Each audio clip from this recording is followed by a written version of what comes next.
ناشتے کے بعد میں نے الماجد کے بازو کا زخم اچھی طرح دیکھا۔ اس میں انفیکشن ختم نہیں ہوئی تھی۔ غالباً اس کی ایک وجہ الماجد کی بے احتیاطی بھی تھی۔ میں نے الماجد سے وعدہ لیا کہ وہ اپنے زخم کی طرف سے احتیاط برتے گا۔ میں نے اسے بتایا کہ بستی جا کر میں ابھی مالش کو اس کی طرف بھیج رہا ہوں۔ اسی دوران میں 4 گھوڑ سوار ہمیں دور سے آتے دکھائی دیے۔ ان کے رنگدار عمامے ہوا میں پھڑپھڑا رہے تھے۔ یقیناً وہ بستی سے ہی آئے تھے۔ 4-5 منٹ میں یہ لوگ باغ میں داخل ہوئے اور ہمارے پاس پہنچ گئے۔ ان میں سے ایک ابو آبان بھی تھا۔ وہ خاصی جلدی میں محسوس ہوتا تھا۔ اس نے میری خیر خیریت دریافت کی، پھر مورث سے چند رسمی باتیں کی۔ تب وہ الماجد کی طرف متوجہ ہوا۔ اس نے حکمیہ لہجے میں الماجد سے چند باتیں کی۔ یہ گفتگو عربی میں تھی، لہٰذا میری سمجھ سے باہر رہی۔ الماجد اطاعت مندی سے سر ہلاتا جا رہا تھا۔ گفتگو ختم ہوئی تو میں نے ابو آبان سے پوچھا، محترم، کیا بات ہے؟ شاید آپ کو الماجد سے کوئی شکایت ہے؟ نہیں، شکایت والی تو کوئی بات نہیں۔ دراصل ہم نے احتیاطی تدبیر کا سوچا ہے۔ جیسا کہ تمہیں معلوم ہے کہ وہ انڈین یعنی شنکر بستی سے فرار ہو گیا ہے۔ بے شک اس کے بچ نکلنے کے امکانات بہت کم ہیں، پھر بھی امکانات کو نظر انداز نہیں کیا جا سکتا۔ بستی کے سرکردہ افراد نے یہ فیصلہ کیا ہے کہ کسی بھی ممکنہ خطرے کا سدباب کیا جائے۔ ممکنہ خطرے سے آپ کی مراد باہر سے کسی کا حملہ ور ہونا ہے؟ ہاں، انڈین کے بچ نکلنے کی صورت میں یہ خارج از امکان نہیں ہے۔ ہم نے فیصلہ کیا کہ بستی کی طرف آنے والے راستوں کی نگرانی کی جائے، اور یہ نگرانی بستی سے کم از کم 1 دن کی مسافت پر ہو۔ اس سلسلے میں 4 مقامات کا انتخاب کیا گیا ہے۔ ہر مقام پر 2 افراد ہوں گے۔ بھیجے جانے والوں میں الماجد کا نام بھی ہے۔ میں اسے یہی اطلاع دینے کے لیے یہاں آیا تھا۔ آج رات اسے نگرانی والے مقام کی طرف روانہ ہونا ہے۔ میں نے الماجد کی طرف دیکھا۔ اس کے ہونٹوں پر وہی زخمی مسکراہٹ تھی جو میں کل سے کئی مرتبہ دیکھ چکا تھا۔ وہ اطمینان سے کھڑا تھا اور سوالیہ نظروں سے میری طرف دیکھ رہا تھا، جیسے پوچھ رہا ہو، اب بتاؤ، تم تو کہتے تھے کہ شاری اور بستی سے دور آ کر میرے لیے نزدیکی اور قربت کا کوئی راستہ نکلے گا۔ دیکھو کیسا شاندار راستہ نکلا ہے۔ مجھے اور دور بھیجا جا رہا ہے، بالکل ویرانے میں۔ محترم ابو آبان، میں آپ سے کچھ کہنا چاہتا ہوں۔ ابو آبان نے رعونت سے اشارہ کیا۔ الماجد سمیت 2-3 کارندے وہاں موجود تھے۔ وہ سب باہر نکل گئے۔ ہاں کہو۔ محترم، مجھے آپ کے ذاتی معاملات میں دخل دینے کا کوئی حق نہیں، لیکن میں اتنا ضرور کہوں گا کہ الماجد کا زخم ٹھیک نہیں ہے۔ اسے آرام اور علاج کی ضرورت ہے۔ میں تو آپ سے یہ درخواست کرنے والا تھا کہ اس سے باغ میں کام لینے کے بجائے اسے واپس بستی بلا لیا جائے۔ کیا ہوا اس کے زخم کو؟ ابو آبان نے درشت لہجے میں کہا، میں نے دیکھا اس کا بازو، معمولی نقص ہے، ٹھیک ہو جائے گا۔ ہم صحرائی لوگ سخت جان ہوتے ہیں۔ تم اپنے ماحول اور اپنی برداشت کے حساب سے بات کر رہے ہو۔ میں نے 1-2 دلیلیں دی، لیکن وہ بے سود ثابت ہوئیں۔ میں نے واضح طور پر محسوس کیا کہ ابو آبان الماجد کو صحرا میں بھیجنے کا تہیہ کر کے آیا ہے، اور وہ اسے بھیج کر رہے گا۔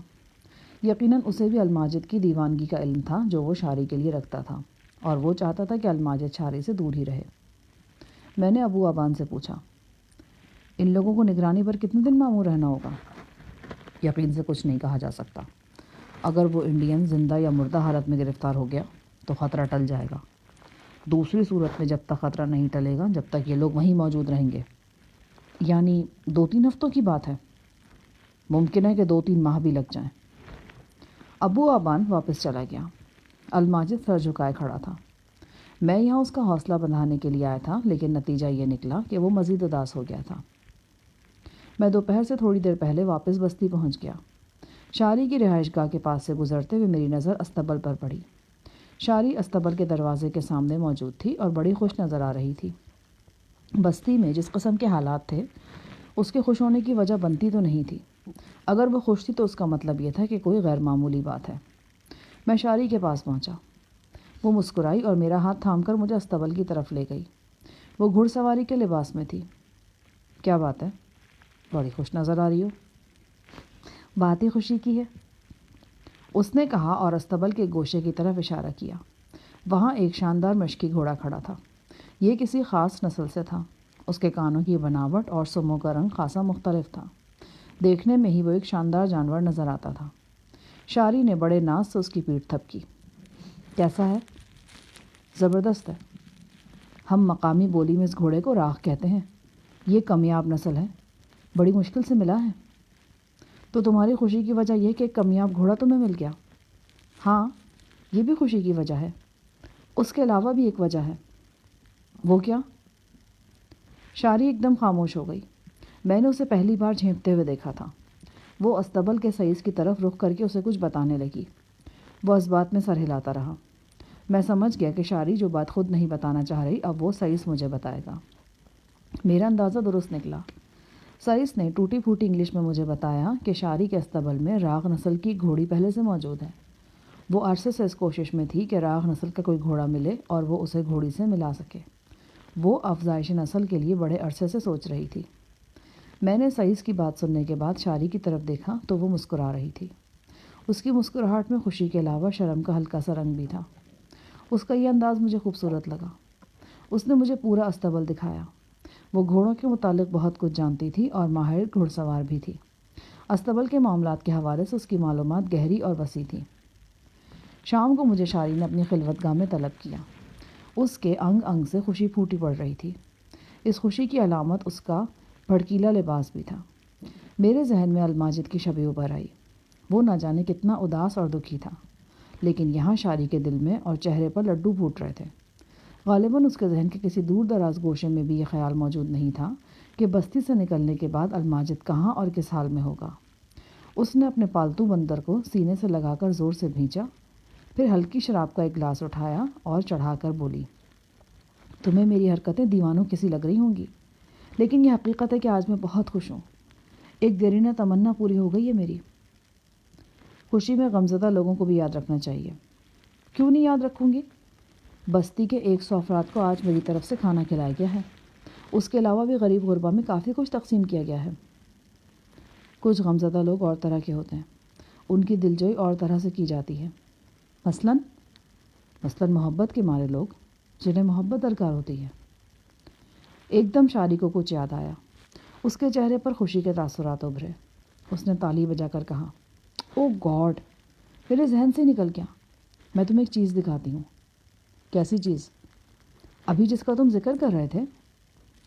اس نے پھر تالی بجائی۔ فربا اندام حبشی کنیز تعظیم پیش کر کے اندر داخل ہوئی۔ مالکن کی خوشی پر وہ بھی خوش نظر آ رہی تھی۔ جاؤ، لڑکی کو لے کر آؤ، شاری نے کہا۔ وہ انگلش میں بولی، شاید وہ مجھے سنانا چاہتی تھی۔ حبشی خادمہ حکم سن کر واپس چلی گئی۔ تھوڑی دیر بعد جھلملاتے لباس والی ایک لڑکی سر جھکائے اندر داخل ہوئی۔ حبشی کنیز نے اسے بازو سے تھام رکھا تھا۔ لڑکی نے شاری کے ساتھ ساتھ مجھے بھی تعظیم پیش کی۔ وہ سانولی لیکن قبول صورت لڑکی تھی۔ میں اسے پہلے بھی دیکھ چکا تھا۔ وہ شاری کی خادماؤں میں شامل تھی۔ شاری چہک کر بولی، اس کا نام ربابہ ہے۔ یہ میری چند مستعد کنیزوں میں سے ایک ہے۔ میں اسے انعام کے طور پر ابن نصیر کو دے رہی ہوں۔ ابن نصیر کو جانتے ہو وہ کون ہے؟ نہیں، یہ استبل کے سائز کا بیٹا ہے۔ یہی ہے جو میرے لیے گھوڑا تلاش کر کے لایا ہے۔ وہ بہت خوش ہوگا ربابہ کو حاصل کر کے۔ میرا خیال ہے کہ وہ اسے پسند بھی کرتا ہے۔ پھر وہ سجی سوری لڑکی سے مخاطب ہو کر کچھ بولی۔ لڑکی نے شرما کر سر جھکا لیا۔ شاری مجھ سے مخاطب ہو کر کہنے لگی، میں نے پوچھا تھا کہ ابن نصیر تمہیں پسند کرتا ہے نا؟ جواب میں اس کے چہرے پر جو مسکراہٹ آئی تھی وہ تم نے بھی دیکھ لی ہوگی۔ شاری نے حبشی کنیز کو اشارہ کیا۔ وہ لڑکی کو لے کر باہر نکل گئی۔ میں نے کہا، ابن نصیر آج کتنا خوش ہوگا نا؟ دیر تک دل میں پلنے والی تمنا اگر پوری ہو جائے تو انسان کی خوشی کا کوئی ٹھکانہ نہیں رہتا، مگر ایسا ہوتا بہت کم ہے۔ اکثر دل کے ارمان دل ہی میں رہ جاتے ہیں۔ لگتا ہے تم کسی قبرستان سے گزر کر آئے ہو۔ اس خوشی کے موقع پر مسلسل اداسی اور ویرانی کی باتیں کر رہے ہو۔ قبرستان سے تو نہیں گزرا، ہاں ایک نیم مردہ کو دیکھ کر ضرور آ رہا ہوں۔ تم بھی اسے اچھی طرح جانتی ہو۔ خبردار، اگر تم نے اس کی بات کی نا تو میں تمہارا سر توڑ دوں گی۔ ٹھیک ہے، توڑ دو سر۔ اس خوشی کے موقع پر تھوڑی سی رنگینی تو ہونی چاہیے نا۔ میرے انداز نے اس کا غصہ کافور کر دیا۔ میں آج واقعی بہت خوش ہوں، اور اس بات کا ثبوت بھی مجھے مل گیا ہے۔ کوئی اور موقع ہوتا نا تو میں تمہاری بات سننے کے بعد تمہارا سر ضرور پھوڑ دیتی۔ بڑی عجیب بات ہے، تمہاری خوشی کا پیمانہ بھی مار دھاڑی ہے۔ پیمانے تو بہت سے ہیں، لیکن میں کیا کروں؟ جب میں خوش ہوتی ہوں تو میرا دل چاہتا ہے کہ خوب ناچوں، رات بھر ناچتی رہوں، لیکن تم جانتے ہو میں ایسا نہیں کر سکتی۔ میرے سر پر سردارنی کا بھاری بھرکم پگڑ رکھ دیا گیا ہے۔ اب مجھے ادب و احترام کی کیسی مسند پر بٹھا دیا گیا ہے جہاں میں پتھر کی طرح ساکت بیٹھنے پر مجبور ہوں؟ یہ تو واقعی بڑی زیادتی ہوئی ہے تمہارے ساتھ، لیکن میں زیادتی برداشت کرنے والی نہیں ہوں۔ میں کسی نہ کسی طرح اپنے من کی مرضی کرنے کا موقع نکال ہی لیتی ہوں، بلکہ اب بھی نکال سکتی ہوں۔ کیا مطلب؟ ٹھہرو، ابھی بتاتی ہوں، اس نے کہا۔ وہ اٹھ کر کھڑکی کے قریب گئی، کھڑکی کا پردہ برابر کیا، پھر اس نے کمرے کی اکلوتی الماری کھولی۔ الماری کے خانے میں مجھے کار بیٹری کی جھلک نظر آئی۔ یہ بیٹری ایک چھوٹے سے کیسٹ پلیئر کے ساتھ منسلک تھی۔ شاری نے کیسٹ پلیئر آن کر دیا۔ راک اینڈ رول کی دھن کمرے میں بکھرنے لگی، پھر مجھے ایک جھٹکا لگا۔ میں نے شاری کو محو رقص دیکھا۔ وہ ناچ رہی تھی۔ گھوڑے پر سوار، قافلوں پر شب خون مارنے والی جنگجو حسینہ بالکل مختلف روپ میں دکھائی دے رہی تھی۔ اس کی حرکات و سکنات میں بلا کا ردھم تھا۔ ہاتھ پاؤں بجلی کی طرح حرکت کر رہے تھے۔ بے حد خوبصورت انداز تھا اس کے رقص کا۔ مجھے اس کی صلاحیتوں نے دنگ کر دیا۔ 10-15 منٹ تک خوشی سے بھرپور رقص کرنے کے بعد وہ ہانپ کر بستر پر گر گئی اور لمبے لمبے سانس لینے لگی۔ کیسا لگا؟ بہت خوب، اور میں یہ بات رسمی طور پر نہیں کہہ رہا، تم واقعی بہت اچھا رقص کرتی ہو۔ اس کی آنکھوں میں خوشی کی چمک لہرائی، چہرے پر اطمینان کا جال پھیل گیا۔ میں نے باتوں باتوں میں کوشش کی کہ شاری کا دھیان الماجد کی حالت زار کی طرف جائے، لیکن اس سلسلے میں اس کی رائے بڑی سخت تھی، یا شاید اس نے سخت بنائی ہوئی تھی۔ دوسرے روز میں نے سردار شماس سے ملاقات کی۔ میں نے سردار کو بتایا کہ شاری نے الماجد کی خدمات ابو آبان کے سپرد کر دی ہیں، اور ابو آبان نے الماجد کو صحرائی راستے کی نگرانی پر بھیج دیا ہے، حالانکہ وہ زخمی اور بیمار ہے۔ میں نے سردار سے کہا کہ وہ ابو آبان سے کہہ کر کسی طرح الماجد کو بستی میں واپس لانے کا انتظام کرے۔ سردار نے وعدہ کیا کہ وہ ابو آبان سے بات کرے گا۔ آپ سے درخواست ہے کہ اس میں میرا نام نہ آئے۔ تم بے فکر رہو، میں اپنے طور پر بات کروں گا۔ شاری کے رویے میں کوئی تبدیلی واقع ہوئی؟ اگر ایسا ہوتا تو شاری صاحبہ اسے اپنی خدمت سے علیحدہ کر کے محترم ابو آبان کے حوالے نہ کرتی، حالانکہ اس نے کوئی اتنی بڑی خطا بھی نہیں کی تھی۔ شدید زخمی اور تکلیف میں ہونے کے باوجود وہ شاری صاحبہ کے گھوڑوں کی مالش کر رہا تھا۔ میرے ہی اصرار پر وہ آرام کرنے کے لیے چلا گیا تھا۔ شاری صاحبہ اس پر سیخ پا ہوئیں اور اگلے روز اسے ابو آبان کے سپرد کر دیا۔ بوڑھے اور قریب المرگ سردار کے شکن شکن چہرے پر کچھ اور شکنیں ابھر آئیں۔ میں اس کے اندر کا درد محسوس کر رہا تھا۔ سردار نے مجھے یقین دلایا کہ وہ الماجد کو بستی واپس بلائے گا اور اس کا علاج معالجہ کرائے گا، لیکن مجھے 100% امید نہیں تھی کہ وہ اپنے مقصد میں کامیاب ہو جائے گا۔ عین ممکن تھا کہ ابو آبان اسے کسی طور پر ٹالنے کی کوشش کرتا۔ تاہم مجھے خوشگوار حیرت ہوئی جب 2 روز بعد میں نے الماجد کو بستی میں دیکھا۔ میں شاری کی طرف جا رہا تھا۔ وہ شفا خانے سے مرہم پٹی کروا کر واپس آ رہا تھا۔ مجھے دیکھ کر اس کے سانولے سلونے چہرے پر مسرت کی چمک ابھری۔ کب آئے تم؟ آپ نے بلایا اور آپ کو ہی نہیں پتا؟ میں نے بلایا؟ ہاں، سردار شماس نے مجھے سب کچھ بتا دیا ہے۔ سردار کی ہدایت پر ہی محترم ابو آبان نے مجھے بلانے کے لیے کارندہ روانہ کیا تھا۔ مجھ سے باتیں کرتے کرتے الماجد کے چہرے پر ایک دم تناؤ نمودار ہوا۔ وہ کسی شخص کو دیکھ کر چونکا تھا۔ میں نے اس کی نگاہ کا تعاقب کیا۔ میری نظر براؤن بالوں والے ایک دراز قد نوجوان پر پڑی۔ وہ ابو آبان کے گھر سے نکلا تھا اور لمبے ڈگ بھرتا استبل کی طرف جا رہا تھا۔ کون ہے یہ؟ ہے ایک مہمان ابو آبان کا۔ اچانک مجھے براؤن بالوں سے بہت کچھ یاد آ گیا۔ شاری نے قریبی بستی جومان کے جس نوجوان التمش کا ذکر کیا تھا، اس کے بال بھی تو براؤن تھے۔ شاری نے بتایا تھا کہ وہ کچھ عرصہ پہلے التمش نامی یہ نوجوان شاری کے چکر میں تھا۔ شاری نے بھی کسی حد تک اس میں دلچسپی محسوس کی تھی، لیکن یہ دلچسپی اس حد تک نہیں بڑھ سکی کہ وہ اس سے شادی ہی کر لیتی۔ لیکن اب وہی نوجوان مجھے ابو آبان کے گھر سے نکلتا دکھائی دے رہا تھا۔ میں نے الماجد سے پوچھا تو اس بات کی تصدیق ہو گئی کہ یہی التمش ہے۔ الماجد بولا، یہ کبھی کبھار محترم ابو آبان کے پاس آتا ہے۔ ابو آبان بھی اس پر بہت مہربان ہیں۔ وہ اکثر اس کوشش میں لگے رہتے ہیں کہ شاری کو التمش کے بارے میں اپنی رائے بدلنے پر آمادہ کر لیں۔ ان کی پوری کوشش ہے کہ کسی طرح التمش اس قبیلے کا داماد بن جائے۔ میں نے الماجد کی پوری بات سن لی تو مجھے اس میں وزن محسوس ہوا۔ اب میری سمجھ میں یہ بات بھی آ رہی تھی کہ ابو آبان کا رویہ الماجد کے حوالے سے اتنا منفی کیوں ہے۔ اس نے موقع ملتے ہی الماجد کو بستی سے باہر بھیج دیا تھا۔ اگر مزید موقع ملتا تو شاید وہ اسے ویسے ہی کہیں غائب کروا دیتا۔ میں الماجد کے پاس کھڑا تھا مگر میرا پورا دھیان التمش کی ہی طرف تھا۔ وہ اونچا لمبا تھا مگر زیادہ مضبوط جسم کا مالک نہیں تھا۔ چال میں بھی کسی حد تک نزاکت تھی۔ وہ گھوڑے پر بیٹھ کر روانہ ہوا تو میں بھی الماجد کو خدا حافظ کہہ کر شاری کی طرف چلا گیا۔ حبشی کنیز نے خلوت گاہ میں شاری کو میری آمد کی اطلاع دی۔ تھوڑی سی تاخیر کے بعد اس نے مجھے اندر بلا لیا۔ غالباً میری آمد سے پہلے وہ گرمی کی شدت کا مقابلہ کرنے کے لیے ٹب نما حوض میں گھس بیٹھی تھی۔ اس کے بالوں سے ابھی تک پانی کے قطرے گر رہے تھے۔ ایک بڑا تولیہ اس نے اپنے جسم کے گرد بڑے اسٹائل سے لپیٹ رکھا تھا۔ یہ تولیہ اس کا بمشکل 30% جسم ہی ڈھانپ پا رہا تھا۔ ایسی جلدی بھی نہیں تھی، تم پورے کپڑے تو پہن لیتی۔ چلو، لباس تو ہے، تم تو… اس نے فقرہ جان بوجھ کر ادھورا چھوڑ دیا۔ یہ فقرہ میرے دماغ کے اندر ایک لمحے میں مکمل ہو گیا۔ چلو، لباس تو ہے، تم تو مجھے بغیر لباس کے بھی دیکھ چکے ہو۔ یہ ادھورا فقرہ اسی واقعے کی طرف اشارہ کر رہا تھا جب میں نے نشے میں دھت شاری کو ٹب سے نکال کر مسری تک پہنچایا تھا۔ شاری، تم نے تو بتایا تھا کہ التمش سے تمہارا تعلق اکثر ختم ہو چکا ہے، مگر ابھی مجھے پتہ چلا کہ وہ بستی میں آتا جاتا رہتا ہے، اور ابو آبان کے ذریعے ابو آبان بھی اس کوشش میں ہیں کہ کسی طرح تمہیں اس سے بیع پر آمادہ کر لیں۔ یہ اس کا ذاتی فعل ہے اور میں اس کی ذمہ دار نہیں ہوں، مگر تم اس قبیلے کی سردار ہو۔ اگر تم التمش کو بستی میں آنے سے روکنا چاہو تو وہ کیسے آ سکتا ہے؟ کیا تم یہ کہنا چاہ رہے ہو کہ التمش کے لیے اب بھی کامیابی کا کوئی امکان موجود ہے؟ ہو سکتا ہے، ویسے بھی ارادہ بدلتے کتنی دیر لگتی ہے؟ یہ تمہاری سوچ ہے اور تمہیں اختیار ہے کہ جس طرح چاہو سوچو۔ میں نے جیب سے ایک کاغذ نکالا اور شاری کو تھما دیا۔ یہ کیا ہے؟ پڑھ کر دیکھ لو۔ وہ پڑھنے لگی۔ یہ عربی کے وہی شعر تھے جو میں نے چند روز پہلے اکھاڑے کی دیوار پر کوئلے سے لکھ کے دیکھے تھے۔ یہ الماجد نے لکھے تھے۔ میں نے انہیں کاغذ پر نوٹ کر لیا تھا۔ مفہوم کچھ اس طرح تھا: میں اس ہوا کو چومتا ہوں جو اس کے مہکے بدن سے چھو کر آتی ہے۔ میں اس کرن کو سجدہ کرتا ہوں جو اس کے گلابی رخسار پر چمکتی ہے۔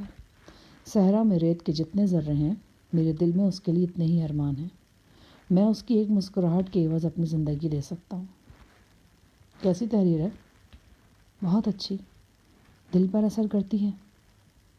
پتہ ہے کہ کس نے لکھی ہے اور کس کے لیے؟ کس کے لیے؟ تمہارے لیے، اور الماجد نے لکھی ہے۔ یکا شاری کے چہرے نے رنگ بدل لیا۔ اس نے کاغذ کو توڑ مروڑ کر ایک طرف پھینکا اور مجھے کڑی نظروں سے گھورنے لگی۔ تم میرا دماغ خراب کرنے کی کوشش نہ کرو اور نہ ہی اپنا دماغ خراب کرو۔ اگر تمہیں یہ امید ہے کہ میں اس غلام زادے کے بارے میں اپنا رویہ تبدیل کر لوں گی تو تمہاری یہ امید قیامت تک پوری نہیں ہوگی۔ اسے زندگی کا ساتھی بنانے کی بجائے میں زہر کھانے کو ترجیح دوں گی۔ حالانکہ یہ تمہارے والد گرامی کی بھی خواہش ہے۔ ان کی زندگی کا کوئی بھروسہ نہیں۔ کیا وہ اپنے دل کی حسرت دل میں ہی لے کر چلے جائیں گے؟ خدا کرے کہ انہیں میری بھی زندگی لگ جائے۔ ان کے لیے میں اپنی جان بھی قربان کر سکتی ہوں، لیکن زندہ درگور نہیں ہو سکتی۔ جب میں شاری کی ایسی دو ٹوک باتیں سنتا تو مجھے شبہ ہونے لگتا کہ شاید میرا ہی اندازہ غلط ہے۔ شاری کے دل میں الماجد کے لیے بس اتنی ہی جگہ ہے جتنی اس کے رویے اور سلوک سے ظاہر ہوتی ہے۔ اگلے ایک ہفتے تک کوئی خاص واقعہ رونما نہیں ہوا۔ الماجد کے بازو کا زخم بڑی تیزی سے اچھا ہو رہا تھا۔ میں اور غزالہ 2-3 ہفتے زندان میں گزارنے کے بعد اب ایک بنسبت اچھی جگہ قیام پذیر تھے۔ غزالہ کا رویہ میرے ساتھ کافی بہتر تھا۔ وہ میرا خیال رکھتی تھی، مجھ سے ہر موضوع پر بات کرتی تھی۔ میں گھر سے باہر جاتا تو میری واپسی تک وہ فکر مند رہتی اور مجھے دیکھ کر اس کی آنکھوں میں مسرت صحرا کی چاندنی کی مانند دمک اٹھتی۔ لیکن ایک بات ضرور تھی، وہ کسی وقت یکدم اداس ہو جاتی، مجھ سے، بچے سے اور ارد گرد کے ماحول سے کوسوں دور چلی جاتی۔ میں جانتا تھا کہ ان لمحوں میں اس کی سوچوں کا محور شیخ قاسم ہوتا ہے۔ شاری اپنے حال میں مگن تھی۔ اس سے یہ خوشی سنبھالے نہیں سنبھل رہی تھی کہ وہ راغ نسل کی گھوڑی کو اس کے نر سے ملانے میں کامیاب ہو گئی ہے اور اب عنقریب استبل کے آنگن میں 1-2 پھول کھلنے والے ہیں۔ وہ مجھے الماجد اور اس کے غم سے کوسوں دور نظر آتی تھی۔ شنکر کا ابھی تک کوئی کھوج نہیں ملا تھا۔ یہی وجہ تھی کہ صحرائی بستی کی جانب آنے والے راستوں کی مسلسل نگرانی کی جا رہی تھی۔ اس کے ساتھ ساتھ مفرور شنکر کی تلاش بھی جاری تھی۔ مبارزت پر لگی ہوئی شرطوں کا معاملہ کھٹائی میں بڑھ گیا تھا۔ شاری کے حکم کے مطابق تمام شرطیں اس وقت تک کالعدم قرار دے دی گئی تھیں جب تک اس لڑائی کا کوئی حتمی نتیجہ سامنے نہیں آ جاتا۔ اس فیصلے پر کچھ لے دے بھی ہوئی تھی، کیونکہ کچھ لوگوں کا خیال تھا کہ میں اصولی طور پر یہ لڑائی جیت چکا ہوں۔ اس ایک ہفتے کے دوران مجھے ایک بار پھر التمش کی صورت نظر آئی۔ وہ شام کے بعد ابو آبان کے گھر میں داخل ہو رہا تھا۔ اس کے ساتھ ایک اور شخص بھی تھا۔ میرے اندازے کے مطابق وہ اس کا گارڈ تھا۔ یہ دوسرے ہفتے کی بات ہے۔ میں الماجد سے ملنے اس کے گھر پہنچا۔ یہ چھوٹے چھوٹے کوارٹر نما مکان ایک طویل قطار میں تھے۔ ان سب میں شاری اور ابو آبان کے غلام اور خدمتگار رہتے تھے۔ 2 کمرے کے ایک مختصر مکان میں الماجد اپنی بوڑھی خالہ کے ساتھ رہتا تھا۔ الماجد کو دیکھ کر میں چونک گیا۔ اس کی آنکھیں سرخ اور سوجی ہوئی تھیں۔ دیکھتے ہی اندازہ ہو جاتا تھا کہ وہ بڑی دیر تک اور بڑی شدت سے روتا رہا ہے۔ مجھے دیکھ کر الماجد نے ناک سے سوں سوں کی آواز نکالی اور مجھے یہ باور کرانے کی کوشش کرنے لگا کہ اسے زکام ہے۔ اس کے بازو کا زخم اب بہت بہتر تھا۔ پٹی وغیرہ کی ضرورت نہیں تھی۔ میرے پوچھے بغیر ہی وہ بتانے لگا، اب میں کافی بہتر ہوں، زخم بھی بند ہو رہا ہے، لیکن مجھے تو لگتا ہے کہ یہ روز بروز کھلتا جا رہا ہے۔ کیا مطلب؟ یہ دیکھیں۔ ہاں، بازو کا زخم تو ٹھیک ہو رہا ہے۔ تو آپ کس زخم کی بات کر رہے ہیں؟ میں کچھ اور کہہ رہا تھا۔ خیر، کہاں سے آ رہے ہو تم؟ ابھی تھوڑی دیر پہلے میں ادھر سے گزرا تھا تو تم اپنے گھر پہ نہیں تھے۔ آقا ابو آبان کی طرف گیا تھا، وہ بجھے بجھے لہجے میں بولا۔ الماجد کا حال چال پوچھنے کے بعد میں واپس آ گیا، مگر تھوڑی دور آ کر مجھے یاد آیا کہ الماجد کی خالہ کو تو دیکھا ہی نہیں۔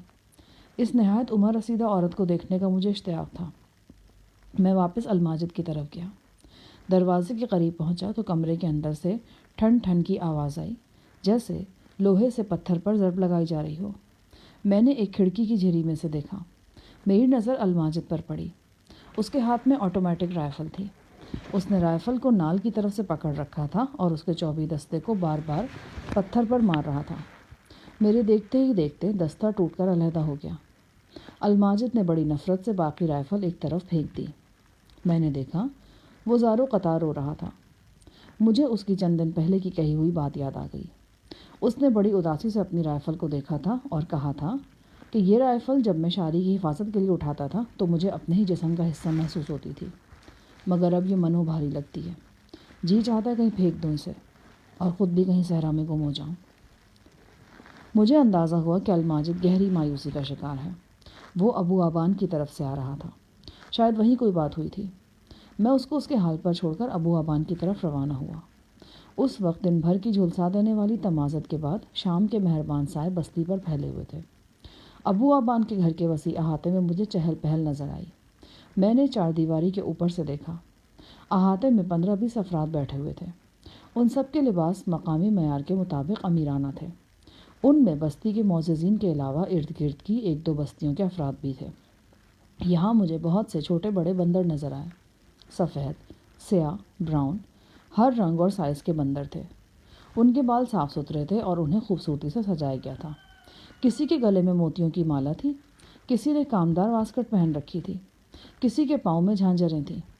اس کے علاوہ چند تازی کتے بھی دکھائی دے رہے تھے۔ تماشائیوں کے عین درمیان 3-4 بندر موجود تھے اور وہ اپنے مالکوں کے اشارے پر مختلف کرتب دکھا رہے تھے۔ میں نے اندازہ لگایا کہ ان علاقوں میں کچھ لوگ بندر پالنے کا شوق رکھتے ہیں۔ میرے قریبی بستی کا ایک تماشائی کھڑا تھا۔ میں نے اس سے پوچھا، یہ کیا معاملہ ہے؟ اکثر لوگوں کی طرح وہ بھی ٹوٹی پھوٹی انگلش جانتا تھا۔ اس نے 20-30 فقروں میں جو کچھ بتایا اس کا مفہوم یہ تھا کہ بستی میں ہر 6 ماہ کے بعد اس قسم کا ایک میلہ ہوتا ہے۔ لوگ اپنے پالتو کتے اور بندر لاتے ہیں اور ان کے کرتب دکھائے جاتے ہیں۔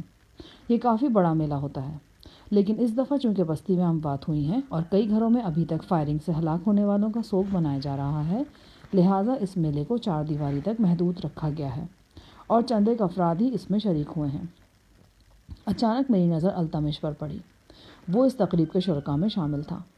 اس کی نشست ابو آبان اور شاری کے قریب تھی۔ وہ بڑے خوشگوار موڈ میں دکھائی دے رہا تھا۔ التمش کو دیکھتے ہی میری سمجھ میں یہ بات آ گئی کہ الماجد یہاں سے اتنا غمزدہ کیوں گیا ہے۔ وہ شاری کا دیوانہ تھا۔ اس کے پہلو میں التمش کو دیکھ کر یقیناً اس کے دل پر جذبہ رقابت نے اندھا دھند وار کیے تھے اور وہ لہو لہان ہو کر لوٹا تھا۔ میں شاری کو دیکھ سکتا تھا لیکن وہ مجھے نہیں دیکھ سکتی تھی۔ میں اس کے چہرے کے تاثرات پر غور کرنے لگا۔ وہ ہنس رہی تھی اور باتیں کر رہی تھی۔ شاید اس کے وہم و گمان میں بھی نہیں تھا کہ کوئی اس کے حوالے سے کتنا دکھی ہے اور کیسے تڑپ رہا ہے۔ اس بستی میں ہمیں قریباً 2 ہفتے مزید گزر گئے۔ بستی کے لوگوں میں بیرونی حملے کا جو خدشہ پایا جاتا تھا وہ دھیرے دھیرے معدوم ہو گیا۔ عاصم کی طرح شنکر کا بھی کوئی کھوج نہیں لگ سکا۔ شنکر کو فرار کرانے کے الزام میں شفا خانے کے ملازم تابان کو گرفتار کر لیا گیا تھا۔ بعد ازاں اس کی نشاندہی پر ہرسانی کو بھی حراست میں لے لیا گیا۔ بستی کے لوگوں میں ہرسانی کے خلاف بہت غم و غصہ پایا جاتا تھا۔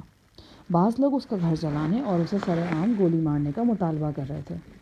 بہرحال جوں جوں وقت گزرتا جا رہا تھا حملے کا خطرہ کم ہو رہا تھا۔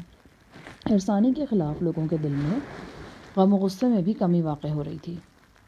غزالہ اس ماحول سے سخت اکتا گئی تھی۔ وہ جلد از جلد یہاں سے نکلنا چاہتی تھی۔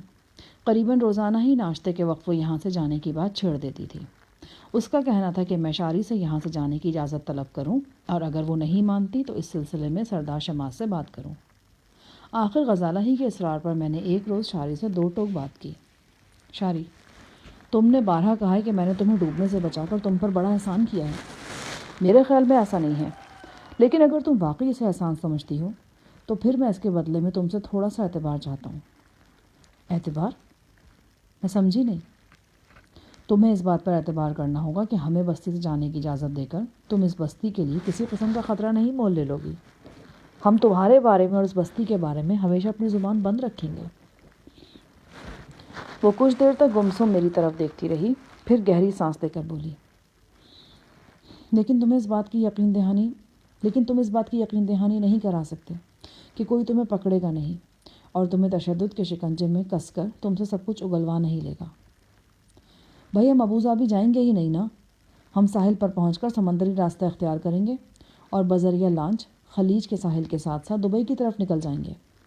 کچھ بھی ہو، اس میں رسک تو بہرحال موجود ہوگا نا، اور اگر تم پکڑے گئے تو جو کچھ تمہارے ساتھ ہوگا تم وہ بھی اچھی طرح جانتے ہو۔ جو امیر زادے یہاں قتل ہوئے ہیں ان کی موت کا ذمہ دار بھی یقیناً تمہیں ٹھہرایا جائے گا، اور اس جرم کی پاداش میں تمہارے ساتھ جو کچھ بھی ہو جائے کم ہے۔ تم ہمارے بارے میں اپنی زبان بند رکھنے کا دعویٰ کر رہے ہو، لیکن تم یہ بھی جانتے ہو کہ تشدد کی چکی میں پس کر پتھر بھی بولنے لگتے ہیں۔ اس موضوع پر میرے اور شاری کے درمیان کافی دیر تک بات ہوتی رہی۔ وہ مجھے قائل کرنے کی کوشش کرتی رہی اور میں اسے۔ وہ میرے کچھ دلائل مان بھی رہی تھی، مگر ہمیں یہاں سے جانے کی اجازت دینے کے لیے آمادہ نہیں تھی۔ میں نے اندازہ لگایا کہ شاری سردار کے عہدے پر تو فائز ہے، لیکن ابھی اس میں فیصلہ کرنے کی وہ قوت موجود نہیں جو ایک سردار میں ہونی چاہیے۔ وہ اکثر فیصلوں میں اپنے چچا ابو آبان اور اس کے 1-2 دوستوں سے مشورہ لیتی تھی۔ آخر میں نے اس سلسلے میں سردار شماس سے بات کرنے کا فیصلہ کیا۔ سردار کے ساتھ میری گفتگو اسی نیم تاریک کمرے میں ہوئی جہاں سردار نے 4-5 برسوں سے موت سے جنگ جاری رکھی ہوئی تھی۔ میں نے سردار کے سامنے اپنی تمام تر گزارشات پیش کی۔ وہ ہولے ہولے کرہاتا رہا مگر توجہ اور ہمدردی سے سنتا رہا۔ وہ اس بات کو ذہنی طور پر تسلیم کر رہا تھا کہ مجھے اور غزالہ کو بچے سمیت زیادہ دیر تک بستی میں رکھنا مناسب نہیں۔ سردار نے مجھ سے وعدہ کیا کہ وہ اس سلسلے میں شاری اور ابو آبان سے مشورہ کرے گا۔ مجھے امید نہیں تھی کہ معاملہ جلد طے ہو جائے گا اور میری مرضی کے مطابق طے ہوگا۔ جو کچھ بھی ہوا وہ ایک خوشگوار حیرت لیے ہوا تھا۔ میں صبح سو کر اٹھا تو ابو آبان گھر میں موجود تھا۔ وہ مجھ سے ملنے آیا تھا۔ مبارک ہو، تمہیں بستی سے جانے کی اجازت مل گئی ہے۔ تم جب چاہو ہمیں خدا حافظ کہہ سکتے ہو، تاہم اس کے لیے 1-2 شرطیں ہوں گی۔ جی فرمائیں۔ کوئی ایسی خاص شرطیں نہیں ہیں۔ ہمارے آدمی تمہیں صحرا کی حدود سے نکالنے کے لیے ساتھ جائیں گے۔ سفر کے دوران تمہاری آنکھوں پر پٹی بندھی رہے گی۔ صحرا سے نکل کر تم ابوظہبی کی طرف نہیں جاؤ گے بلکہ سمندری راستے اختیار کرو گے۔ اس کے علاوہ بھی 1-2 چھوٹی موٹی شرائط ہیں۔ مجھے امید ہے کہ تمہیں ان پر کوئی اعتراض نہیں ہوگا۔ ابو آبان ہمارے لیے ایک جاں افزا خبر لے کر آیا تھا۔ اس جہنم زار کی صحبتیں برداشت کرتے کرتے اب ہمیں 6-7 ہفتے ہونے کو آئے تھے۔ سکون کی زندگی، سکون کی نیند، زندگی کی سہولتیں، شہر کی گہما گہمی، یہ سب خواب کی باتیں لگتی تھیں۔ یوں لگتا تھا کہ جدید دنیا سے کٹ کر ہم کسی ایسی قدیم بستی میں آ پہنچے ہیں اور اب ہمیں یہیں کہیں مر کر دفن ہونا ہوگا۔ میں تو پھر بھی باہر نکل کر گھوم پھر لیتا تھا، لیکن غزالہ 4 دیواری میں قید ہو کر رہ گئی تھی۔ اگر وقت گزاری کے لیے اس کے پاس بچہ نہ ہوتا تو وہ مرنے کی حد تک بور ہو جاتی۔ میں نے دیکھا کہ ابو آبان کی بات سن کر غزالہ کا چہرہ بھی کھل اٹھا تھا۔ اس کی آنکھوں میں تشکر کی نمی تھی۔ شام کے بعد الماجد ہمارے قیام گاہ پر چلا آیا۔ اس نے اداس لہجے میں ہمیں مبارکباد دی۔ وہ بہت بیچارہ سا نظر آ رہا تھا، ٹوٹا پھوٹا اور شکستہ حال۔ بال الجھے ہوئے تھے اور یقینی بات تھی کہ اس نے کئی دن سے شیو نہیں کی تھی۔ 2 روز پہلے بھی میں نے اس سے اس کی بے پناہ اداسی کا سبب پوچھا تھا۔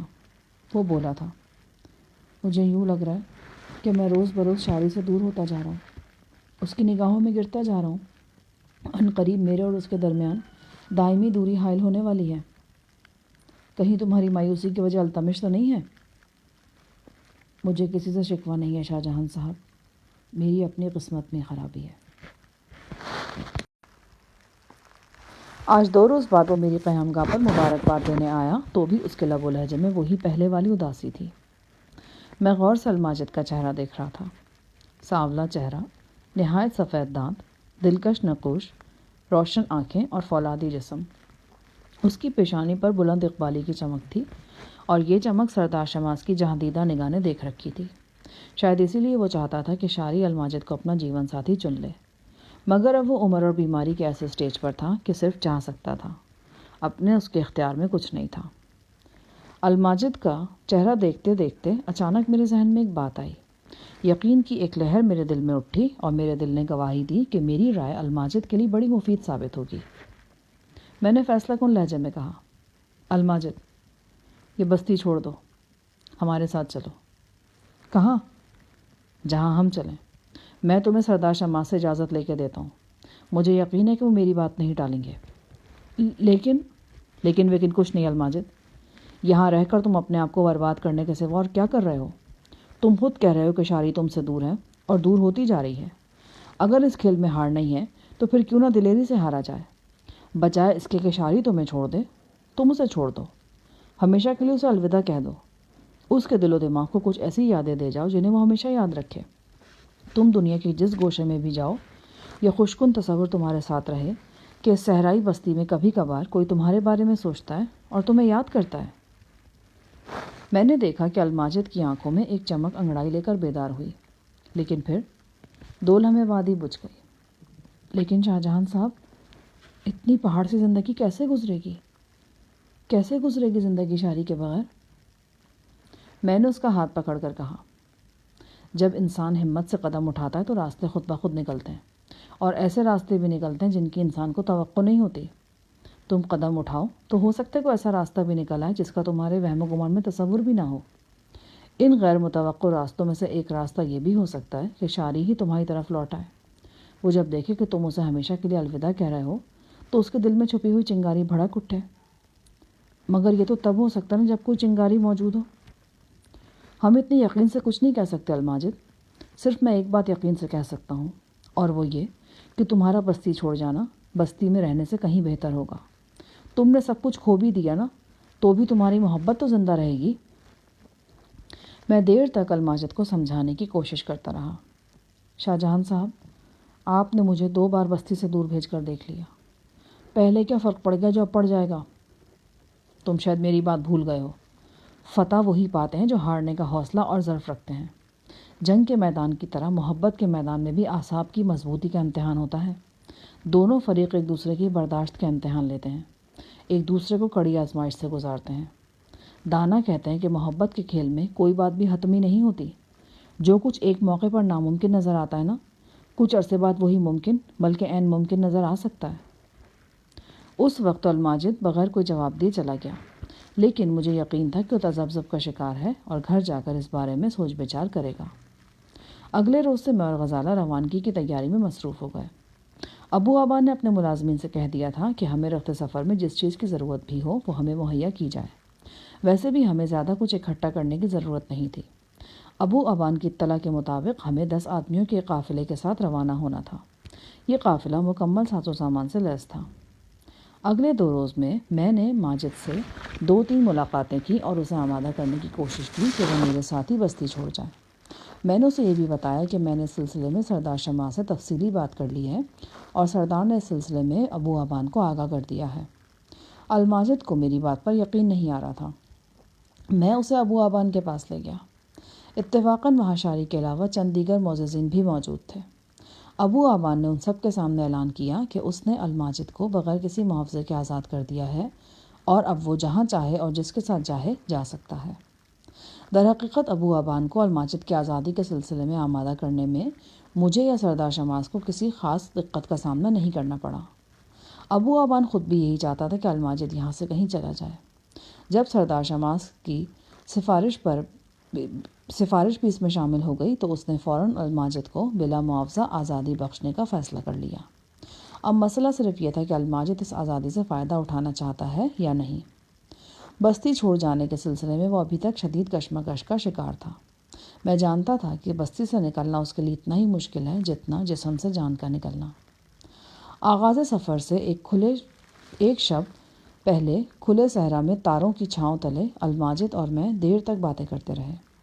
بالآخر وہ میری بات ماننے پر آمادہ ہو گیا۔ اس نے اپنے ذہن کی تنابیں ڈھیلی چھوڑ دیں اور سوچنے سمجھنے کا سارا کام میرے ذمہ لگا دیا۔ ٹھیک ہے شاہ جہاں صاحب، آپ میرے حق میں جو بہتر سمجھتے ہیں وہ کریں۔ میں تو شاید مایوسی کے اس درجے پر ہوں کہ اپنے بارے میں کوئی فیصلہ بھی نہیں کر سکتا۔ میں نے اسے گلے سے لگا لیا۔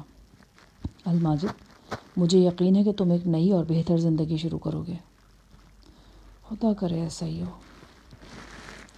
اور وہ آغاز سفر کی صبح تھی۔ آسمان پر دھیرے دھیرے اجالا غالب آ رہا تھا۔ روانگی سے پہلے مقامی دستور کے مطابق ہم نے اس مرکز پر حاضری دی جہاں اس بستی اور قبیلے کی ہر دل عزیز ہستی برسوں سے محو خواب تھی۔ مقامی رواج کے مطابق میں اور غزالہ قریباً آدھا گھنٹہ صحرا کی قبر پر موجود رہے اور وہاں پھول وغیرہ نچھاور کیے۔ وہاں سے ہم سردار شاری کے ساتھ الوداعی ملاقات کے لیے روانہ ہو گئے۔ شاری اپنی رہائش گاہ کے احاطے میں موجود تھی۔ وہ نہا کر نکلی تھی۔ حبشی کنیز اس کے خوبصورت بالوں میں کنگھی کر رہی تھی۔ ایک دوسری کنیز اس کے پاؤں کے ناخن تراشنے میں مصروف تھی۔ شاری کچھ چپ چپ سی نظر آئی۔ تو آخر تم نے بستی کو چھوڑنے کا فیصلہ کر ہی لیا ہے؟ ہم سب کی اپنی اپنی مجبوریاں ہوتی ہیں شاری۔ بچہ غزالہ کی گود میں تھا۔ شاری نے بچے کو اٹھا کر ذرا پیار کیا اور پھر واپس غزالہ کی گود میں ڈال دیا۔ سنا ہے کہ تم ڈاکٹر ہو؟ اس نے غزالہ سے پوچھا۔ اب تو لگتا ہے کہ کبھی تھی، اب نہیں ہوں۔ کیوں؟ اب کیا ہوا؟ لگتا ہے کہ برسوں بیت گئے اس بستی میں رہتے ہوئے۔ اس لیے نہیں کہ یہ رہنے کے لیے اچھی جگہ نہیں ہے یا یہاں کے لوگوں نے مجھے پیار نہیں دیا، بس ایسے سخت موسم کی عادت نہیں تھی۔ پھر اپنوں سے دوری نے بھی ہلکان کر دیا۔ کچھ اپنے تو تمہارے ساتھ ہی موجود ہیں۔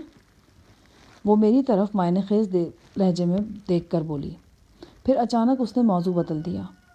ہاں مجھے یاد آیا شاہ جہان، میں نے سنا ہے کہ تم اس غلام زادے کو بھی اپنے ساتھ لے کر جا رہے ہو۔ وہ اپنی مرضی سے جا رہا ہے۔ مجھے یقین نہیں آ رہا۔ کیا وہ واقعی جا رہا ہے؟ ہاں وہ جا رہا ہے۔ کیوں؟ اسے یہاں کیا تکلیف تھی؟ یہ سوال تو تمہیں اس سے کرنا چاہیے، لیکن میرا خیال ہے کہ تمہیں اس سے ملنا پسند ہی نہیں ہے۔ وہ ایک دم کھوسی گئی۔ ایسی بات نہیں ہے۔ تم سے کس نے کہا کہ مجھے اس سے ملنا پسند نہیں؟ لیکن کیا؟ اس نے بالوں کو سمیٹ کر کانوں کے پیچھے اڑسا۔ وہ کچھ کہنا چاہ رہی تھی لیکن کہہ نہیں پا رہی تھی۔ خیر چھوڑو اس بات کو۔ میرے خیال میں یہ بات اتنی غیر اہم نہیں ہے۔ اس کے ساتھ ہی میں نے غزالہ کو نظر بچا کر اشارہ کیا۔ وہ بچے کو پیشاب کرانے کے بہانے لے کر باہر چلی گئی۔ شاری، الماجد تم سے دور جا رہا ہے، لیکن یقین کرو اس کی نگاہیں اب بھی تم پر لگی ہیں۔ اس کے کانوں کو یہ آس ہے کہ شاید تم اسے آواز دے کر روک لو گی۔ شاری کی آنکھوں میں پہلی بار کرب کی ہلکی سی لہر نظر آئی۔ زندگی میں ایسے دوراہے بڑے کٹھن ہوتے ہیں شاری، لیکن ایک بار جب چلنے والا آگے بڑھ جائے نا تو پھر بہت دور نکل جاتا ہے۔ میں نے اسے جانے کے لیے نہیں کہا، وہ اپنی مرضی کا مالک ہے۔ اس کی مرضی بھی تو تمہاری مرضی کی تابع ہے۔ تم جانتی نہیں وہ تمہیں کیا سمجھتا ہے؟ مجھے تو لگتا ہے کہ اس کی دین دنیا کا محور صرف تم ہی ہو۔ وہ تمہیں پیار نہیں کرتا، تمہیں پوچھتا ہے۔ اگر روک سکتی ہو تو روک لو اس کو۔ تم بیکار کی باتیں کر رہے ہو۔ میں کیوں روکوں گی اسے؟ مجھے کوئی ضرورت نہیں۔ وہ اٹھی اور پاؤں پٹکتے ہوئے اندر کمرے میں چلی گئی۔ دونوں حبشی کنیزیں اس کے غصے سے سہمی ہوئی تھیں۔ میں اس کے پیچھے پیچھے کمرے میں گیا۔ وہ آئینے کے سامنے کھڑی تھی اور اپنے بالوں کو یوں ہی ادھر ادھر پھینک رہی تھی۔ یہ اس کی جھلاہٹ کا انداز تھا۔ اس نے آئینے میں میرا عکس دیکھا اور کچھ مزید برہم نظر آنے لگی۔ میں نے بڑی نرمی سے اس کے شانے پر ہاتھ رکھا۔ شاری، تم اپنے آپ سے بھاگنے کی کوشش کر رہی ہو، اور یہ لا حاصل کوشش ہے۔ اگر آج تم نے اپنی جھوٹی انا اور شان و شوکت کی دیوار برقرار رکھی نا تو بہت کچھ ختم ہو جائے گا۔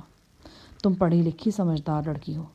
اگر تم جیسے لوگ بھی انسانوں میں آقا اور غلام کی تقسیم کو درست سمجھیں گے تو پھر ایسی لعنتوں کو کون ختم کرے گا؟ تم سے بہتر اپنے دل میں اور جھانک کر کون دیکھ سکتا ہے؟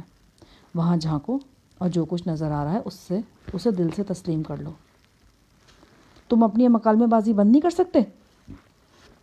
وہ غرائی اور آئینے کے سامنے سے ہٹ کر دوسرے کمرے میں چلی گئی۔ میں نے پہلی بار اس کی چال میں ڈگمگاہٹ سی دیکھی۔ اس دوسرے کمرے میں جا کر شاری نے دروازہ اندر سے بند کر لیا۔ میں نے کئی بار دستک دی لیکن دروازہ نہیں کھلا۔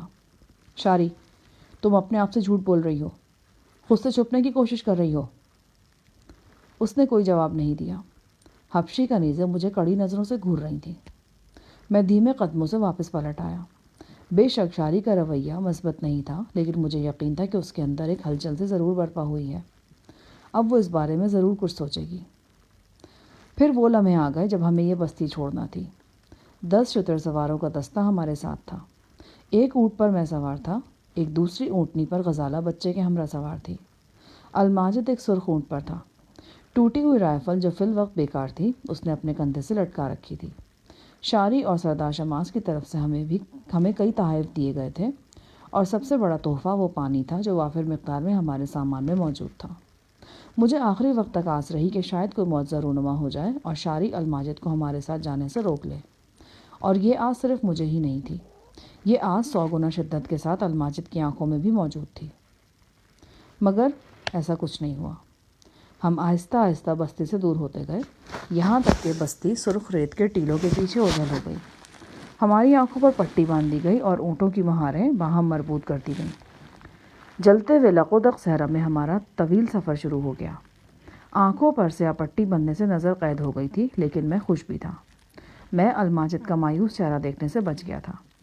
مجھے معلوم تھا کہ اس کے دل پر کیا بیت رہی تھی، اور جو کچھ اس کے دل پر بیت رہی تھی اس کا براہ راست اثر میرے دل پر ہو رہا تھا۔ یہ بات تو مجھے معلوم تھی کہ کھیل میں ہار جیت ہوتی ہے، لیکن معلوم نہیں الماجد اس صورتحال کو قبول کر رہا تھا یا نہیں۔ میرا دل چاہ رہا تھا کہ میں اپنی سواری اس کے پاس لے جاؤں، لیکن عملاً ایسا ممکن نہیں تھا۔ ہم نے دن ڈھلے تک سفر کیا، پھر یہ قافلہ لقودق صحرا کے وسط میں کہیں رک گیا۔ ہماری آنکھوں پر سے پٹیاں ہٹا دی گئیں، خیمے استادہ کر دیے گئے تھے۔ میں نے الماجد کی طرف دیکھا۔ وہ اپنے اونٹ کے قریب خاموش کھڑا تھا۔ اس کا چہرہ بالکل سپاٹ تھا۔ غم، پریشانی، افسوس، کوئی کیفیت اس کے چہرے پر نظر نہیں آتی تھی۔ جس طرح آنسو آنکھوں سے خشک ہو جاتے ہیں، شاید اسی طرح تاثرات بھی چہرے سے روٹ جاتے ہیں۔ میرا دل جیسے کسی نے مٹھی میں جکڑ لیا۔ الماجد نے جو بازی کھیلی تھی وہ میرے کہنے پر ہی کھیلی تھی، اور اس بازی میں وہ ہار گیا تھا۔ میں دھیمے قدموں سے اس کی طرف بڑھا۔ بڑی کوشش کر کے میں نے اس سے آنکھیں ملائیں اور اپنا ہاتھ اس کے شانے پر رکھ دیا۔ سورج غروب ہوتے سورج کا عکس الماجد کی سیاہ آنکھوں کو روشن تر کر رہا تھا۔ الماجد، ہار کو شان سے برداشت کرنا جیت کے برابر ہوتا ہے، اور اگر اچانک مجھے اپنا فقرہ ادھورا چھوڑنا پڑا۔ دور مغربی افق پر جہاں شام کی سرخی پھیلی ہوئی تھی اور پیش منظر میں سرخ ٹیلے نظر آ رہے تھے، ایک گھڑ سوار آتا دکھائی دیا۔ وہ تیز رفتاری سے ہماری جانب اڑا چلا آ رہا تھا۔ اس کا دامن ہوا میں پھڑپڑا رہا تھا۔ میرا دل دھڑکنا جیسے بھول گیا۔ حساسیت سمٹ کر آنکھوں میں آ گئی۔ میں نے آنکھیں سکوڑ کر دیکھا، وہ شاری تھی۔ وہ 100% شاری تھی۔ قافلے کے ارکان حیرت سے منجمد ہو گئے اور اپنی سردار کی طرف دیکھنے لگے۔ شاری ہمارے سامنے آ کر رک گئی۔ اس کا گھوڑا بھی ہانپا ہوا تھا۔ چہرے پر طویل مسافت کی گرد تھی۔ میں نے دیکھا کہ اس کی حسین آنکھیں الماجد پر مرکوز تھیں، اور وہ بے خودی کے عالم میں اسے دیکھتی چلی جا رہی تھی۔ پھر وہ گھوڑے سے اتری اور ہمارے پاس پہنچ گئی۔ میں نے پہلی بار شاری کی آنکھوں میں آنسوؤں کی چمک دیکھی۔ مجھے یقین نہیں آیا کہ یہ جنگجو قبائلی سردار رو بھی سکتی ہے، اور اس سے بھی حیرتناک بات یہ تھی کہ شاری کے یہ آنسو ایک غلام زادے کے لیے تھے۔ یہی وہ لمحے ہوتے تھے جب مجھے اس اجڑ لڑکی کے اندر اس کی بلغارین والدہ کی جھلک نظر آتی تھی۔ شاری، تم یہاں؟ میں نے حیرت سے پوچھا۔ وہ الماجد کی طرف دیکھ رہی تھی۔ میری طرف دیکھ کر وہ چونک گئی، جیسے کہ اس کی کوئی چوری پکڑی گئی ہو۔ میں نے اپنا سوال دہرایا۔ تم یہاں کیسے آ گئیں؟ ایک اہم اطلاع دینی تھی تم لوگوں کو۔ اگر اتنی دور سے تم صرف اطلاع دینے کے لیے یہاں پہنچی ہو تو یقیناً یہ کوئی اہم اطلاع ہوگی۔ ایسا ہی سمجھو۔ چلو خیمے کے اندر چل کر بات کرتے ہیں۔ میں اور شاری خیمے کی طرف چل دیے۔ شاری کا دم چھلا اس کا پالتو بندر بابی اس کے ساتھ ہی تھا۔ گھڑ سوار دستے کا سالار مستقیم میرے پہلو میں چل رہا تھا۔ وہ بڑے ادب سے ناف پر ہاتھ باندھے ہوا تھا۔ خیمے میں شاری کو پانی پیش کیا گیا۔ اس نے تھوڑے سے پانی کے ساتھ اپنا چہرہ اور بازو وغیرہ بھی دھوئے۔ گیلے کپڑے سے بالوں کو اور گردن کو صاف کیا۔ سورج غروب ہونے کے بعد اب اندھیرا پھیلنے لگا تھا۔ ہوا میں تھوڑی سی ٹھنڈک آ گئی تھی۔ یہ ٹھنڈک ہم سب کو راحت پہنچا رہی تھی۔ مجھے حیرانی ہے کہ تم اتنی دور اکیلی کیسے آ گئی؟ اگر آنا ضروری تھا تو کسی کو ساتھ لے لیا ہوتا۔ یہ میرے لیے کوئی نئی بات نہیں ہے۔ میں صحرا میں بہت دور تک اکیلی گئی ہوں، بلکہ کئی راتوں کو مجھے بستی سے باہر بھی رہنا پڑا ہے۔ تم شہر کے ماحول کے مطابق بات کرتے ہو۔ اس صحرا کے رات دن بالکل اور طرح کے ہوتے ہیں۔ پھر بھی میں تمہاری دلیری اور سخت-جانی کی تعریف کرنے پر مجبور ہوں۔ ویسے میرے ساتھ 2 گھڑ سوار ہیں، وہ کچھ فاصلے پر ہیں۔ ابھی تھوڑی دیر میں یہاں تک پہنچ جائیں گے۔ ہمیں معلوم ہوا ہے کہ ایک بہت بڑا ٹڈی دل صحرا میں گھوم رہا ہے۔ صحرا میں گھومنے والے ایسے ٹڈی دل بہت خطرناک ہوتے ہیں۔ قافلوں پر حملے کرتے ہیں اور انہیں برباد کر کے رکھ دیتے ہیں۔ جس ٹڈی دل کی اطلاع ہمیں ملی ہے وہ بہت زیادہ نقصان کر رہا ہے۔ یہ ایک خاص قسم کی مکڑی ہے جسے حریف کہا جاتا ہے۔ ایسے ٹڈی دل شاذ و نادر ہی دیکھنے میں آتے ہیں۔ عموماً یہ ربیع خالی کی طرف سے وارد ہوتے ہیں۔ جس ٹڈی دل کا ذکر میں کر رہی ہوں یہ جنوب مشرق کی سمت سے آیا ہے۔ صحرا کے اندر واقع ایک بستی جبل اشراق میں اس ٹڈی دل نے بڑا نقصان پہنچایا ہے۔ اجناس تباہ ہوئی ہیں، درجنوں جانور ہلاک ہوئے ہیں اور بستی میں 1-2 افراد کی جانیں بھی گئی ہیں۔ یہ تو بڑی تشویشناک بات ہے۔ ویسے بستی میں نے بھی اس قسم کی اطلاعات سنی تھی کہ علاقے میں کوئی ٹڈی دل موجود ہے۔ بستی میں عجیب وضع کی اکا دکا مکڑیاں بھی دیکھنے میں آئی تھیں۔ شاری نے کہا، تم لوگوں کو بڑی احتیاط سے سفر کرنا ہوگا، بلکہ بہتر ہے کہ 1-2 روز تک تم لوگ اس پڑاؤ میں رہو۔ کھلی جگہ پر یہ ٹڈی دل بڑے خطرناک ثابت ہوتے ہیں۔ ہماری حیثیت تو اس قافلے میں قیدیوں کی سی ہے۔ ہم نے تو وہی کرنا جو تمہارے محافظ کہیں گے۔ بہتر ہے کہ تم انہیں تفصیل سے سب کچھ سمجھا دو۔ وہ تو میں کروں گی ہی، لیکن تمہیں بھی مطلع کرنا ضروری تھا، وہ قدرے خشک لہجے میں بولی۔ پھر وہ گھڑ سوار دستے کے سالار سے عربی میں بات چیت کرنے لگی۔ مستقیم مسلسل اس بات میں سر ہلا رہا تھا۔ مجھے اندازہ ہوا کہ شاری جو کچھ اس کو بتا رہی ہے وہ اسے پہلے سے معلوم ہے، بلکہ ٹڈی دل کے خطرے سے بھی وہ آگاہ تھا۔ یہ اطلاع اس کے لیے نئی نہیں تھی۔ در حقیقت شاری یہ اطلاع لے کر نہ بھی آتی تو کوئی خاص فرق نہیں پڑنا تھا۔ میرا دل گواہی دے رہا تھا کہ شاری صرف اس اطلاع کے لیے یہاں تک دوڑی نہیں آئی۔ اس کے یہاں آنے کا مقصد کچھ اور ہے۔ اپنی گفتگو کے آخر میں شاری نے ارادہ ظاہر کیا کہ وہ رات پڑاؤ میں گزار کر الگ صبح بستی واپس روانہ ہو جائے گی۔ اس نے مستقیم کو ہدایت کی کہ اس کی گھوڑی کو دانہ پانی فراہم کیا جائے اور مالش وغیرہ کر کے تازہ دم کر دیا جائے۔ وہ خود بھی کھانا کھا کر آرام کرنا چاہ رہی تھی۔ شاری گھڑ سواری کے لباس میں تھی۔ میں نے غزالہ سے کہا اور اس نے اپنا شب خوابی کا لباس شاری کو دے دیا۔ شاری کے لیے ایک علیحدہ خیمہ مختص کر دیا گیا۔ یہ پڑاؤ کا سب سے بڑا اور صاف ستھرا خیمہ تھا۔ شاری نے کھانا میرے ساتھ ہی کھایا۔ کھانے کے دوران میں اس نے زیادہ بات چیت نہیں کی۔ کھانے کے بعد میں خیمے سے باہر آ گیا۔ شاری کے پیچھے آنے والے دونوں گھڑ سوار بھی اب پڑاؤ میں پہنچ چکے تھے۔ شاری کی طرح وہ بھی خاصے تھکے ہوئے لگ رہے تھے۔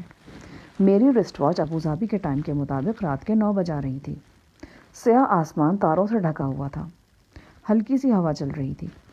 اونٹوں کے گلے میں بندھی گھنٹیاں ہولے سے بجتی تو ہوا موسیقی سے لبریز ہو جاتی۔ میں دھیمے قدموں چلتا اپنے خیمے کی طرف بڑھا۔ میں جانتا تھا کہ غزالہ بے چینی سے میری منتظر ہوگی۔ جب سے عاصم لاپتہ ہوا تھا غزالہ کے ذہن میں خوف سا بیٹھ گیا تھا۔ شاید اسے یہ وہم تھا کہ میں بھی ان بھول بھلائیوں میں کہیں کھو جاؤں گا۔ ابھی میں خیمے سے کچھ دور ہی تھا کہ الماجد نظر آیا۔ قریبی خیمے کی روشنی میں اس کا چہرہ صاف دکھائی دے رہا تھا۔ ابھی تھوڑی دیر پہلے جب شاری یہاں پہنچی تو الماجد کی آنکھوں میں امید کے بے شمار دیے روشن ہو گئے تھے، لیکن اب پھر اس کی آنکھوں میں نا امیدی کا دھواں تھا۔ شاہ جہان صاحب، مستقیم کہہ رہا ہے کہ سردار شاری صبح سویرے چلی جائے گی، تو تم کیا چاہتے ہو؟ وہ یہیں جھوپڑا ڈال کر بیٹھ جائے اور دھونی رما لے، بستی کی سرداری وغیرہ چھوڑ کر سادھو بن کر بیٹھ جائے؟ نہیں، میں یہ کب کہہ رہا ہوں؟ لیکن میں چاہتا ہوں. ہاں ہاں بولو. میں چاہتا ہوں کہ آپ اسے رکنے کا کہیں. وہ رک جائے کم از کم اس وقت تک جب تک ہم یہاں ہیں. جب ٹڈی دل کا خطرہ نہ رہے تو واپس چلی جائے. اس سے کیا ہوگا؟ جانا تو اسے پھر بھی ہے. ہو سکتا ہے کہ اس کے دل میں، میرا مطلب ہے کہ اس کے دل میں کسی طرح نرمی آ جائے، وہ میرے بارے میں اپنا رویہ بدلنے پر آمادہ ہو جائے. مگر یہ بھی تو ہو سکتا ہے کہ ہم اسے رکنے کا کہیں تو وہ صبح کے بجے ابھی روانہ ہو جائے. تم اس کے مزاج کو جانتے نہیں ہو کیا؟ تو پھر کیا کیا جائے؟ صبر اور حالات کا رخ دیکھا جائے. اس موقع پر تمہاری طرف سے ظاہر ہونے والی ذرا سی بھی کمزوری معاملے کو بگاڑ سکتی ہے. لیکن یہ بھی تو ہو سکتا ہے کہ شاری یہ چاہ رہی ہو کہ ہم خود اسے روکیں. کچھ بھی ہو سکتا ہے، لیکن بات پھر وہیں آ جاتی ہے پیارے الماجد. محبت میں محبت کرنے والوں کو کبھی کبھی اپنے اعصاب کی مضبوطی کا امتحان دینا پڑتا ہے. سمجھو یہ تمہارا امتحان ہے. اگر وہ اتنی دور آ کر واپس چلی گئی تو؟ مجھ سے صدمہ برداشت نہیں ہوگا شاہ جہاں صاحب. الماجد اطمینان رکھو. جو قدرت اسے اتنی دور سے چلا کر یہاں لے آئی ہے وہ اس سے اور بھی بہت کچھ کروا سکتی ہے. مجھے امید ہے کہ کل کا سورج تمہارے لیے اچھی خبر لائے گا. وہ ساری رات میں نے اور الماجد نے جاگتے ہوئے گزار دی. سالار مستقیم بھی ہمارے ساتھ جاگ رہا تھا. میں نے اسے 2 مرتبہ شاری کے خیمے کی طرف بھیجا. دونوں مرتبہ اس نے بتایا کہ خیمے کے اندر چراغ کی لو اونچی ہے اور اندازہ ہوتا ہے کہ سردار جاگ رہی ہیں. جوں جوں صبح قریب آ رہی تھی الماجد کی بے قراری میں اضافہ ہو رہا تھا. شاری نے مجھے ہدایت کر رکھی تھی کہ میں پو پھٹتے ہی اس کے خیمے میں حاضر ہو جاؤں.